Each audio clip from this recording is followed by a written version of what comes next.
What's up guys, my name is Ace, and welcome back to another gun guide. This is the series where I go into great detail with all of the stats as well as some excellent attachment combinations for every gun in Black Ops 6. And in today's episode, we're going to be covering the brand new LADRA SMG. And starting it off as always, let's get into our damage profile. And with this gun, it's going to be a 6, 8, or 10 shot kill depending on the range, and for some reason there are two mid-ranges, but we deal the exact same damage in both of those ranges, so kind of strange there. I did want to still display the fact that that exists, even though they're exactly the same. But with this, when it comes to headshots, up close we need 3 headshots mixed in with body shots in order to cut that down to a 5-shot kill. So despite what the description in the blog post said for this gun before it launched, by default, headshots are really not that great in the maximum damage range. However, with the CHF barrel, that cuts it down to just needing 2 headshots in the maximum damage range and only 1 headshot mixed in all the other ranges. As for our rate of fire, it's extremely fast, although not quite as fast as the Compact 92 at 1,071 rounds per minute. And what this means is with a 6-shot kill up close, we're killing in 280 milliseconds. And unfortunately, this is the second slowest time to kill in the SMG category, so it definitely doesn't stand out in this area. It's not a horrible time to kill by any means. You're still going to be outgunning most of the assault rifles, and it does have a very impressive range, which we'll look at in just a little bit. Before we do that though, if we manage to get a 5-shot kill by mixing headshots in, that will cut our time to kill down to 224 milliseconds, which is a very solid time to kill in this game. Or we could also use rapid fire, which gives us an excellent boost to our rate of fire, up to 1,200 rounds per minute, and this is now faster than the rapid fire rate of fire of the Compact 92. And with this, we're now killing in 250 milliseconds with that 6-shot kill to the body. Now, getting into our ranges, as I said, this has a very impressive range for an SMG. Its maximum damage range is just under 20 meters. This is the best maximum damage range in the SMG category. So that is one upside. We're not killing extremely fast compared to the other SMGs, but we're carrying that time to kill out to a much longer distance, and therefore at mid-range, you are going to be outgunning many of the other SMGs in this game. Now, when it comes to our bullet velocity, it's a little bit below average for SMGs, but nothing really out of the ordinary here at 500 meters per second, and this gives us a hit scan range at 25 meters. Now, we can boost that with the gain twist barrel by 50%. That's a really nice boost there, but it doesn't affect our range values.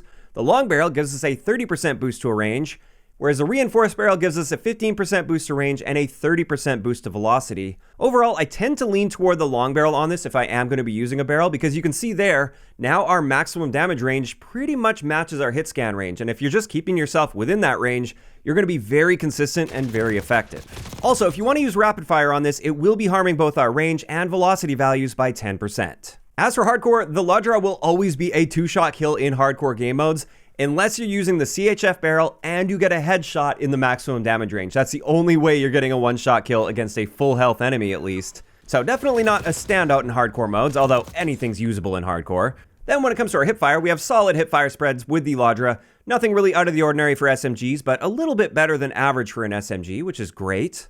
And now let's take a look at recoil, which is one of the upsides of this gun. Considering the really fast fire rate that we have, this is a very accurate and pretty easy to control weapon. Now, that's not to say that there isn't any recoil. There's definitely some recoil to control there. There's a bit of an S shape to it as it kicks upward, but it doesn't have a crazy amount of horizontal recoil, and it doesn't kick upward too harshly, again, considering the rate of fire of this. So while I wouldn't call this an extremely accurate, like laser beam gun that's really good at long ranges, within the ranges that you should be using this gun, it's actually pretty impressive in the recoil department. However, if you put either the CHF barrel or rapid fire on this, it will of course be increasing the amount of recoil we experience, and that suddenly becomes quite a bit more difficult to control. Next, let's have a look at our handling stats, and we have an excellent aim down sight time at 200 milliseconds. Our sprint to fire time is also really good, even for an SMG, at just 115 milliseconds.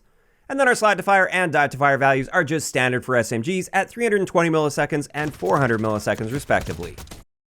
After that, let's have a look at our reload add time, which is 1.75 seconds, pretty much average for an SMG. Although our magazine capacity isn't average, our base magazine capacity is 38 rounds, which is nice considering the fire rate, because even with 38 rounds, you're going to be burning through those pretty quickly. So while we could use the Fast Mag 1 or Fast Mag 2 attachments, which reduce our magazine capacity but nicely improve our reload times, I generally don't recommend it just because you will be burning through those mags extremely fast. Instead, I like going more in the direction of extended mag with this, and with extended mag 1, we get a 45 round magazine but a noticeably slower reload time, or you can go all the way up to a 56 round mag with a 2.37 second reload time, which is quite slow, but that's also quite a big mag. Now finally, let's have a look at our mobility stats, and across the board, we're pretty much just average for an SMG here. There's nothing out of the ordinary, and that's a good thing. SMGs are quite fast in this game, so solid mobility all around.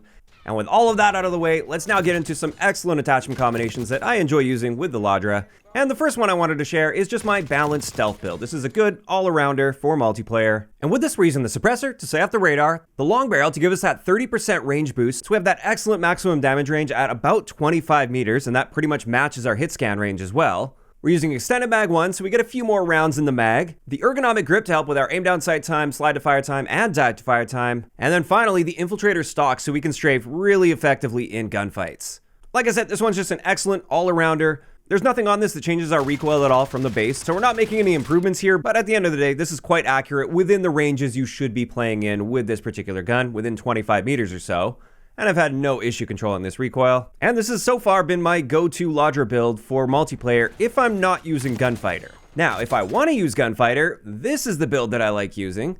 And with this one, we're using the Kepler Microflex Optic, the Monolithic Suppressor, and the Long Barrel, which combined gives us a 43% boost to our range, as well as a slight boost to our velocity. We're also using the Ranger foregrip primarily to help with our sprint speeds, but it also helps a bit with that horizontal recoil control. We're once again using extended mag 1 on this, the ergonomic grip, and the infiltrator stock, just like the previous build. And then finally, we're topping this off with the recoil springs, just to help a little bit more with the recoil. And with that recoil, you can see we practically eliminated the horizontal recoil on this, so it is much easier to control in that sense. And there's also a slight improvement to our vertical recoil control. And I do find this is quite accurate, easy to control, and you can stretch your ranges out more so than the previous build, so it makes this a more versatile gun overall. The only real downside here is you have to use the Gunfighter wildcard to use it. And this just leaves us with one last build I wanted to share for you guys, and this is my tac stance build. The LADRA is a very high fire rate gun, and high fire rate guns with good hipfire spreads in this game also tend to excel with tac stance, and this gun is no exception. So with this, we have the suppressor to stay off the radar, extended mag 2, so we've got the biggest magazine possible since we will be spraying and praying a fair amount, the CQB grip because sprint out time is the most important thing here with tac stance, and also slide to fire and dive to fire time improvements are nice to see. We of course have the tactical laser itself, which allows us to use tac stance, and then finally rapid fire just to really push our time to kill potential, and also to make it more forgiving for any missed shots that we will have, because you're always going to be missing a few shots here or there when using tac stance. Now with this one, while we don't have a ridiculously tight tac stance spread, it's tight enough to perform really well with, as long as you're making sure you keep yourself in reasonably close quarter situations. And while I wouldn't call this the most versatile way to use this gun, it's just a fun change of pace that you can absolutely find some success with. And there we go. That's going to wrap it up for today's gun guide on the brand new LADRA SMG in Black Ops 6 multiplayer. And when it comes to my thoughts on this gun, while it's definitely not the best SMG in the game, you will be beat by many of the other SMGs just due to the time to kill potential. Even with that in mind, I really like the LADRA. It feels good in my hands, I enjoy using it, it handles really nice, it's nice and forgiving with that fast fire rate, and I think it is a good addition to the game, despite the fact that it's not a top tier meta gun in this game, in my opinion at least. Now of course, those are just my thoughts on this gun, and I'd love to hear what you guys think of the LADRA in those comments down below. Are you guys generally enjoying this? Do you like this gun? Or not so much? Do you guys think it's a bit on the weak side? Just let me know down below. If you enjoyed the video, a like rating is always appreciated. And don't forget to subscribe for more if you haven't already. I'll talk to you guys next time.